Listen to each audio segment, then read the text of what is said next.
नमस्कार, मी भाऊ तोरसेकर. तुम्ही बघत आहात प्रतिपक्ष. मित्रांनो, अनेकांनी आग्रह केला म्हणून थोडा आज हमास, इस्रायल, पॅलेस्टाईन याविषयी बोलणार आहे. नेमकं काय होणार आहे? कारण आपण बघितलं युक्रेन रशिया युद्ध जवळजवळ आता वर्ष सव्वा वर्ष होऊन गेलं तरी आटोपलेलं नाही आणि चालू आहे म्हणजे काय तेही आपल्यापर्यंत येत नाही आहे. नेमकी तीच गोष्ट हमास आणि इस्रायल यांच्या बाबतीत होणार का असा अनेकांना प्रश्न पडला आहे. पण तसं होणार नाही, कारण इस्रायलला युद्ध लांबवण्यात अजिबात रस नाही. पण युद्ध केलंच तर शत्रूला इतका गारद करायचा की दीर्घकाळ शत्रूला उठून आपल्या पायावर उभंसुद्धा राहता येता कामा नये. याला इस्रायलची रणनीती म्हणतात. आत्ता जी चर्चा चालू आहे मी ऐकतोय खूप, मोसादचा इंटेलिजन्स फेल्युअर. आपल्याकडच्या सगळ्या पत्रकार, बुद्धिमंत, संपादक, जाणकारांना इंटेलिजन्स फेल्युअर हा शब्द फार आवडतो. कारण ते गणितामध्ये बोलतात 2 + 2 4, 2 - 3 1. असं चालत नाही मानवी आयुष्यामध्ये.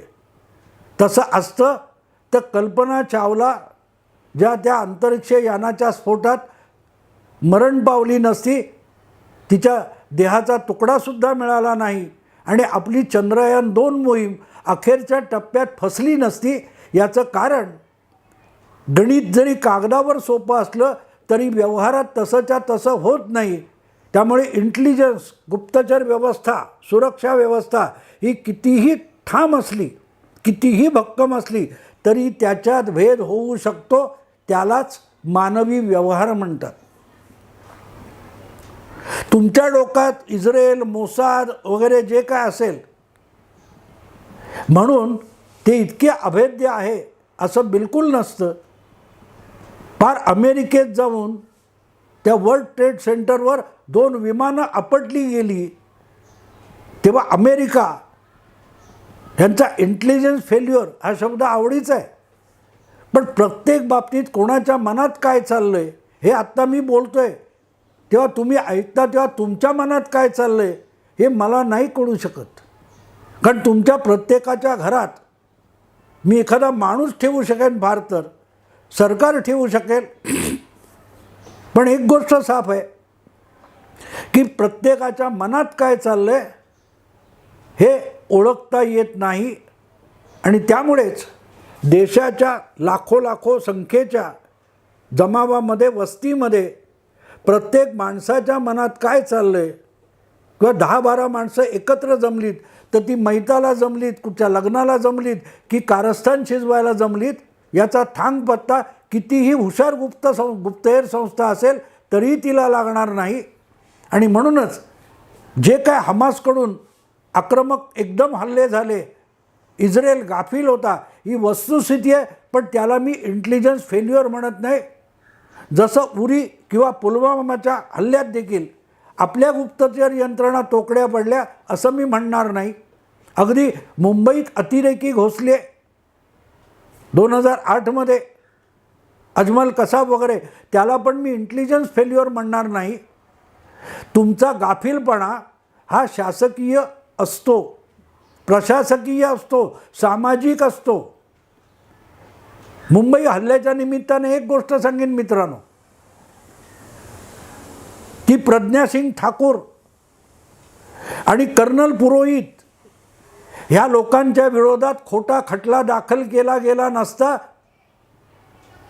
तर मुंबईत 2008च्या नोव्हेंबरमध्ये समुद्रमार्गे पाकिस्तानी अतिरेकी घुसू शकले नसते. आपल्याकडे जे राजकारण चालतं स्थानिक पातळीवर, त्यामध्ये देशाच्या सुरक्षेला सुद्धा तडा जाण्यापर्यंत पक्षीय राजकारण खेळलं जातं. ज्या पद्धतीमध्ये काँग्रेसने पहिल्यांदा हमासचा निषेध केला आणि आता इस्रायलच्या प्रतिहल्ल्यासाठी हमाससाठी सहानुभूती दाखवली, इतका जे राजकारणात पोरकटपणा चालतो आपल्याकडे तोच इस्रायलसारख्या लोकशाहीत चालतो. जगाच्या सगळ्या लोकशाहीमध्ये जो असला अतिरेकी खुळेपणा अभिव्यक्ती स्वातंत्र्याच्या नावावर चालतो, त्याच्यासमोर इंटेलिजन्स फेल्युअर अपरिहार्य असतं. अगदी अमेरिकेच्या त्या जुळ्या मनोऱ्यावर हल्ले झाले, ते सुद्धा बुशने मुद्दाम घडवून आणले. इथपर्यंतसुद्धा टोकाला जाणारी अभिव्यक्ती अमेरिकेत घडलेली आहे आणि आपल्याकडे पण चालू असतं, भारत तेरे तुकडे व्हावे होय. हे JNUमध्ये सरकारी अनुदानावर पोसले जाणारे विद्यार्थी अशा घोषणा करतात. ही आपली लोकशाही आहे. जिथे अशी लोकशाही असते तिथे इंटेलिजन्स फेल्युअरला पर्याय नसतो, कारण त्यांना हात लावता येत नाही. ते तुमच्या कायद्याच्या चौकटीत बसून वाटेल तो गोंधळ घालत असतात. आणि चीनसारख्या देशामध्ये, रशियासारख्या देशामध्ये अशी लोकशाही नसल्यामुळे तिथे इंटेलिजन्स फेल्युअर झालं तरीही ते लपवलं जाऊ शकतं, लपतं. तेव्हा इस्रायलच्या इंटेलिजन्स फेल्युअरबद्दल मी बोलणार नाही, पण हे कुठपर्यंत जाईल या दृष्टीने मला बोलणं अगत्याचं वाटतं. मित्रांनो, गेल्या किती एका दशकामध्ये 12-15 वर्षात तुम्ही हमास हे नाव ऐकलं होतं का? काय चाललं होतं? गेली 15 वर्ष 17 वर्ष जवळजवळ हमासकडून इस्रायलवर कुठचा हल्ला झाला आहे आपल्या कानावर आलं नाही. किंबहुना हमास हे नाव पण आपण ऐकलं नाही बातम्यांमध्ये. इतका हमास आणि गाझापट्टी वगैरे विषय मागे पडला. आणि लक्षात ठेवा, हमास हा पुरता हा विषय हे नाही आहे. इस्रायलच्या उत्तरेला लेबेनॉन नावाचा जो देश आहे, ज्याचं बैरूट शहर पूर्वीच्या काळामध्ये विमानं अपहरण केल्यानंतर उतरवण्यासाठी वापरली जायची, त्या लेबेनॉनमध्ये हिजबुल्ला नावाची एक शिया मौलानाची संघटना आहे, जिच्या पाठीशी इराण उभा आहे. तो हिजबुल्ला पण हमास थंडावल्यानंतर किंवा हमास चालू असतानासुद्धा हिजबुल्लाकडून सातत्याने इस्रायलवर असेच हल्ले चालू होते आणि ते थांबत नव्हते. पण 15-1 वर्षापूर्वी, नेमकं वर्ष मला आठवत नाही, पण अशी वेळ आली की इस्रायलला हिजबुल्लाचा आणि लेबेनॉनचा कायमचा बंदोबस्त करावा लागला. कायमचा बंदोबस्त. आणि मला आठवतं असंच काहीतरी मोठं झालं होतं हिजबुल्लाकडून उत्तर इस्रायलच्या बाजूला. आणि तेव्हा जेव्हा इस्रायलने हिजबुल्लाच्या विरुद्ध युद्ध पुकारलं, तेव्हा इस्रायलची भूमिका अशी होती, हिजबुल्ला म्हणजे लेबेनॉन नव्हे, तर लेबेनॉनमध्ये जे कोणी पॅलेस्टाईन निर्वासित आहेत ते आणि शिया मौलाना मिळून जे काही इस्रायलवर हल्ले करतात त्याला लेबेनॉनने वेळीच लगाम लावावा, नाहीतर त्यांचा बंदोबस्त इस्रायल स्वतः करील. ही भूमिका इस्रायलने जाहीर केली होती. आणि तरीही ते हल्ले थांबले नाहीत. तेव्हा लेबेनॉनमध्ये आणि बैरूटमध्ये जो काय वेगवेगळे जे अड्डे हिजबुल्ला संघटनेने उभे केले होते, नसरुल्ला नावाच्या मौलानाने उभे केलेले होते इस्रायल विरोधातले, ते उद्ध्वस्त करण्यासाठी इस्रायलने हवाई हल्ले सुरू केले, रॉकेट हल्ले सुरू केले. आणि मला वाटते 8-10 दिवसापेक्षा अधिक काळ ते युद्ध चालू राहिलं. आणि दुसरीकडे मग तुम्हाला माहिती आहे की हा विषय सोडवायला राष्ट्रसंघ कधी पुढे येत नाही, महाशक्ती कधी पुढे येत नाही. पण ते दरवेळेला असा कुठे युद्धाचा भडका उडाला, हिंसाचाराचा, की शांततेचं आवाहन करायला पुढे येतात. त्याप्रमाणे तेव्हाही झालं होतं. पण हिजबुल्लाशी किंवा लेबेनॉनशी बोलणी करायला सुद्धा इस्रायल राजी नव्हता. त्याच्यातच 4-5 दिवस काहीतरी गेले आणि नंतर इस्रायल आणि मध्यस्थीने जी काय बोलणी झाली तोपर्यंत 10-15 दिवस गेले. आणि तोपर्यंत अखंड इस्रायलने बैरूट आणि लेबेनॉन इथल्या हिजबुल्लाच्या अड्ड्यांवर सांगत संपूर्ण बैरूट शहर जवळपास बेचिराख करून टाकलं. आणि असं बेचिराख केलं की निदान पुढच्या 10-15 वर्षात हिजबुल्लाला डोकं वर काढता येता कामा नये. आणि फरक का झाला, स्ट्रॅटेजी रणनीती कशी असते बघा, की आम्ही बोलणी करणारच नाही, आम्हाला बोलणी नकोत, आम्हाला पुरता हिजबुल्लाचा बिमोड करायचा, अशी टोकाची भूमिका इस्रायलने अजिबात घेतली नव्हती तेव्हा. पण एका बाजूला जे कोणी मध्यस्थीला पुढे आले होते त्यांच्या माध्यमातून इस्रायलचे मुत्सद्दी डिप्लोमॅट्स लेबेनॉनबरोबर बोलणी करत होते, शस्त्रसंधी व्हावी, युद्धबंदी व्हावी म्हणून. हिजबुल्ला आणि त्यांचा मौलाना घायकुतीला आला होता, कारण त्यांना माहिती होतं की युद्ध थांबलं तर परत जमवाजमव करता येते, पण एकदाच बेचिराप होऊन गेलो तर परत उभं राहायला 10-15 वर्षे लागतील. हे जसं हिजबुल्लाचा तो नसरुल्ला म्हणून कोण शिया मौलाना आहे, मौलवी आहे, त्याला माहिती होतं, तसंच इस्रायललासुद्धा माहिती होतं. आणि म्हणून त्या नसरुल्ला आणि हिजबुल्ला यांचं नाक इस्रायलला इतकं ठेचायचं होतं की त्यांनी बोलणी चालू केली 7-8 दिवसांनी, पण ती 7-8 दिवस आणखीन पुढे लांबवली आणि तितका काळ बैरूटवरचे, लेबेनॉनवरचे हल्ले दडकाफडकी चालू ठेवले होते. आणि सांगत का होते, आम्ही अतिरेक्यांचे अड्डे उद्ध्वस्त करतोय.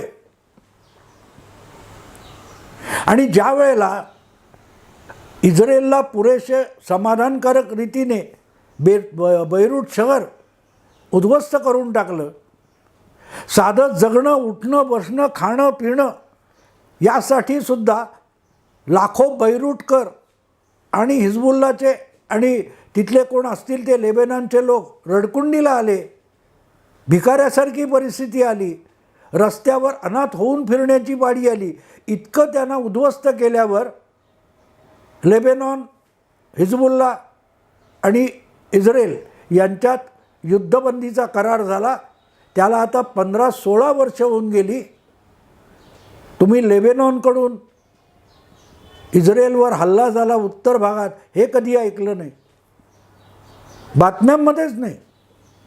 लेबेनॉन, बैरूट हा शब्दसुद्धा, हिजबुल्ला, नसरुल्ला हे शब्द तुम्हाला 10-12 वर्षात माध्यमांमध्ये पण ऐकायला मिळाले नसतील. तीच गोष्ट हमासची होती, कारण एक काळ जो करारानुसार निवडणूक झाली ती हमासने जिंकली आणि हमास आणि यासिर अराफत यांच्यातच मारामाऱ्या सुरू झाल्या. अखेरीस यासर अराफतच्या गटाने हमासला पिटाळून लावलं आणि ते गाझापट्टीपुरते मर्यादित झालेत. त्यामुळे ज्याला पॅलेस्टाईनची चळवळ म्हणतात ती 2 भागात आहे, वेस्ट बँक आणि गाझापट्टी. त्यात खुमखुमी असलेले गाझापट्टीतले लोक आहेत जिथे हमासचा प्रभाव आहे. मध्यंतरी जो काय करार झाला त्यानंतर गाझापट्टीतला बळकावलेला प्रदेश हा इस्रायलने परत केला. त्यावर आधारित 10-12 वर्षानंतर परत एकदा गाझापट्टीत या लोकांनी डोकं वर काढले. आणि विचार करा, जर हे युद्ध छेडायला इस्रायलने पुढाकार घेतला असा तर इस्रायलला युद्धखोर म्हटलं गेलं असतं. पण हल्ला कोणी केला? लोकांच्या नजरेत, जगाच्या नजरेत भरेल असा हल्ला कोणी केला? ग्लायडर्ससारखी पॅरेशूटने हे अतिरेकी इस्रायलमध्ये घुसले, कंपाऊंड तोडून, कुंपण तोडून, बुलडोझर लावून तोडून घुसले, माणसं मारली, काही बायका मुलांचं अपहरण केलं, आकाशातून रॉकेटचा मारा केला. हा सगळा हल्ला 2 तास जवळपास चालू होता. त्यामुळे इस्रायलचे काय असतील 100-400 लोक मारले गेले, ही वस्तुस्थिती आहे. पण युद्ध कोणी सुरू केलं? हां, मग त्यांना युद्ध करण्यापासून जर रोखलं नसेल तर मग आता त्यांना बेचिराग करण्यापासून आम्हाला रोखू नका, ही इस्रायलची भूमिका आहे. त्यामुळे जी गाझापट्टी युद्धसज्जतेमध्ये येते तिला पूर्णपणे भुईसपाट करून टाकायसाठी इस्रायलला जे निमित्त पाहिजे होतं ते या हल्ल्यातून मिळालं असेल तर मी त्याला इंटेलिजन्स फेल्युअर मानत नाही. इंटेलिजन्स फेल्युअर नाही मानत. युद्ध जेव्हा तुम्ही युद्धजन्य परिस्थितीमध्ये असता तेव्हा तुमचंही नुकसान होणार हे गृहीत असतं. जेव्हा तुम्ही बचावासाठी युद्ध खेळता तेव्हाही तुम्हाला नुकसान पेलण्याची ताकद ठेवावी लागते. आज इस्रायल पहिल्या 2 तासामध्ये इस्रायलचे पंतप्रधान नेत्यानाहू यांनी घोषित करून टाकला, आम्ही युद्ध पुकारलं आहे, आम्ही युद्धात उतरलो आहोत, वी आर ॲट वॉर. ही जी घोषणा केली याचा अर्थ सरळ आहे की आता हमासचा हिजबुल्ला केल्याशिवाय इस्रायल थांबणार नाही. इस्रायल थांबणार नाही. कारण एवढी गाझापट्टी बेचिराग केली जाईल की हे सगळं हमासमुळे झालं यावर चिडून तिथल्या नागरिकांनी हमास विरुद्ध उभं राहिलं पाहिजे, ही पाळी आणायची. नाहीतर तुम्हाला यापेक्षा अधिक किंमत पुढच्या काळात मोजावी लागेल असा धडा हमासला आणि पर्यायाने गाझापट्टीतल्या सगळ्या पॅलेस्टाईनी नागरिकांना शिकवणं आवश्यक आहे. त्यांची नाकेबंदी केलेली आहे, पाणी, इंधन, लाईट सगळं बंद केलेलं आहे. मित्रांनो, लक्षात घ्या, ह्या गाझापट्टीमध्ये इतकं दारिद्र्य आहे की रोजगार करायला रोजच्या रोज सीमा ओलांडून त्यांना इस्रायलमध्ये यावं लागतं. त्यांना रोजगार इस्रायल देतो. त्या रोजगारावर तिथली अनेक घरं चालतात. म्हणजे रोजगारावर सुद्धा हल्ले करून रोजगार नष्ट करणारी भूमिका जर हमासची असेल तर हमासला संपवणं हे फक्त इस्रायल नाही तर गाझापट्टीच्या पॅलेस्टाईन नागरिकांसाठी सुद्धा भल्याचाच मार्ग असतो. एक गोष्ट होईल की हमासचा हिजबुल्ला केला तर पुढची 10-12 वर्ष त्यांना डोकं वर काढता येणार नाही. अगदी यासर अराफत यांच्या हयातीमध्येच याच प्रकारे वेस्ट बँकमध्ये पॅलेस्टाईनचे जे 2 भाग मानले जातात त्याच्यात मोठा भाग जॉर्डन नदीच्या किनारी पश्चिम किनाऱ्यावर आहे, त्याला वेस्ट बँक म्हणतात. तिथल्या अशाच खुमखुमी असलेल्यांना जेरी सांडल्यानंतर ते थंडावलेले आहेत. तसाच गाझापट्टीतल्या हमासच्या लोकांना जेरीस आणणं आवश्यक आहे आणि त्याची किंमत फार मोठी असते मित्रांनो, ती मोजावीच लागेल. 2 माणसांना जी लढाईची मस्तीची खुमखुमी आहे ती उरलेली 100 माणसं आवरणार नसतील तर ज्यांना त्रास होतो ते तुम्हाला प्रत्युत्तर देतात. त्याच्यात उरलेल्या 98 पैकी 10-15 लोकांना किंमत मोजावी लागते. कारण तुम्ही 100 लोक तुमच्यातल्या 2 लोकांना आवरत नसता. पोलिसांचा अश्रुधूर, पोलिसांचा गोळीबार, पोलिसांचा लाठीमार ज्यांच्यावर होतो ते सगळे दंगलखोर नसतात. पण जमावाला आटोक्यात आणणं यासाठी अतिरिक्त शक्तीचा वापर करावा लागतो आणि युद्धामध्ये अनेक निरपराध मारले जातात. पण त्यालासुद्धा पर्याय नसतो, त्याला कोलॅटरल डॅमेज म्हणतात. आत्ता जे गाझापट्टीमध्ये चालू आहे ते म्हणूनच थांबणार नाही. मला तर वाटतं 15-20 दिवस तरी इस्रायलचं हे युद्ध चालू राहील आणि ते इतकं चालू राहील की संपूर्ण गाझापट्टीतल्या नागरी वस्ती अर्ध्यापेक्षा अधिक उद्ध्वस्त केली जाईल आणि त्यातून परत सावरासावर करून आवराआवर करून 2 वेळचं जेवण आणि दैनंदिन जीवनावश्यक गरजा भागवण्यासाठीच पुढची 2-3 वर्ष पॅलेस्टाईन आपला गाझापट्टीला युद्धाची खुमखुमी दाखवता येणार नाही, विचारसुद्धा करता येणार नाही. या सगळ्या उद्ध्वस्तीकरणातून परत एकदा उभं राहायचं तरीही 4-5 वर्ष जातील आणि इस्रायलची खोड काढायची असेल तर त्यासाठी तयारी करायला सुद्धा आणखीन 4-5 वर्ष जातील. इराणकडून पैसे मिळतील, आणखीन अगदी तुर्कीकडून पण पैसे मिळतील. पण त्यातून उद्ध्वस्त झालेलं जग, विश्व जे फिलिस्तिनी लोकांचं आहे गाझापट्टीतल्या, त्यांना आवश्यक असलेला वेळ जो आहे तो तुर्की देणार नाही, तो इराण देणार नाही, तो प्रत्येक गाझापट्टीतल्या नागरिकाला आपल्या आयुष्यातला द्यायला लागेल. थोडक्यात प्रत्येक नागरिकाच्या आयुष्यातली 5 ते 10 वर्ष ह्या एका हल्ल्यातून बर्बाद झालेली आहेत. इस्रायलच्याही लोकांच्या काही 700,000 लोक मारली गेली असतील, जखमी झाली असतील, काही ओलीस ठेवले त्यांनाही मारलं जाईल ते खरं आहे. पण बाकीचा इस्रायल इंटॅक्ट आहे आणि त्यांना या युद्धाचं फार मोठं नुकसान होणार नाही. म्हणजे इस्रायलचं एक 2-4% नुकसान झालं असेल तर गाझापट्टीचं 80-90% नुकसान होणार आहे. हे लक्षात घ्या. त्याला हिजबुल्ला करणं म्हणतात. 15-17 वर्षापूर्वी ज्या प्रकारे बैरूट आणि हिजबुल्लाचे अड्डे उद्ध्वस्त झाले, त्यातून उभं राहून काल परवा आता हा हल्ला झाल्यानंतर उत्तरेकडून हिजबुल्ला पण हल्ले करतोय अशा बातम्या आल्यात. पण 15 वर्ष त्यांचं नामोनिशाण नव्हतं. त्यामुळे आता हिजबुल्लासारखंच गाझापट्टीचा जर इस्रायलने बंदोबस्त केला तर मग पुढची 15 वर्ष हा विषय येणार नाही.